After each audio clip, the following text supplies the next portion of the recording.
செஞ்சி கோட்டையை வந்து உலகத்துடைய பாரம்பரிய சின்னமா வந்து யுனெஸ்கோ அறிவிச்சிருக்காங்க. நிறைய பேர் மகிழ்ந்தாலும் சிலருக்கு சின்ன சந்தேகம் இருக்கு. அது என்ன வந்து செஞ்சி கோட்டையை வந்து மராத்தியர்களுடைய கோட்டை அப்படின்னு அறிவிச்சிருக்காங்க அப்படின்னு சொல்லிட்டு நிறைய பேருக்கு இந்த சந்தேகம் இருக்கு. அதற்கான ஒரு பதிலை நான் இந்த ஒரு காணொலியில் தெரிவிக்கிறேன். செஞ்சி கோட்டை மட்டும் இல்லாம இந்தியாவில் இருக்க 12 கோட்டைகளுக்கு வந்து யுனெஸ்கோ வந்து உலக பாரம்பரிய சின்னத்தை நேற்று இரவு அறிவிச்சாங்க. மராத்தியருடைய ராணுவ தளங்கள் அப்படின்னு சொல்லிட்டு இந்த கோட்டைகளை குறிப்பிட்டிருக்காங்க.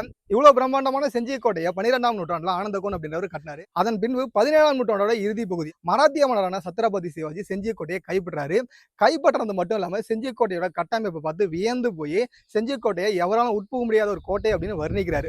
வர்ணிச்சது மட்டும் இல்லாம செஞ்சி கோட்டையை அவருடைய தலைநகரமா மாத்துறாரு. செஞ்சி கோட்டையோட பாதுகாப்பு அம்சங்களை நிறைய அவரு மேம்படுத்துறாரு. நீங்க இப்ப கூட செஞ்சி கோட்டையில பாத்தீங்கன்னா கருங்கல் கட்டடங்களுக்கு மேல சில இடங்களில் செங்கல் கட்டுமானங்கள்லாம் இருக்கும். இது எல்லாமே வந்து மராத்தியருடைய ஆட்சி காலத்துல வந்து இந்த கோட்டையை பலப்படுத்துறதுக்கான சாட்சிகள். அது மட்டும் இல்லாம அதனோட விளைவாக தான் பாத்தீங்கன்னா செஞ்சி கோட்டையில ஒரு மிகப்பெரிய போர் 8 வருடங்கள், அதாவது 7.25 வருடங்கள் நடைபெற்ற அந்த போர் நடைபெறுது.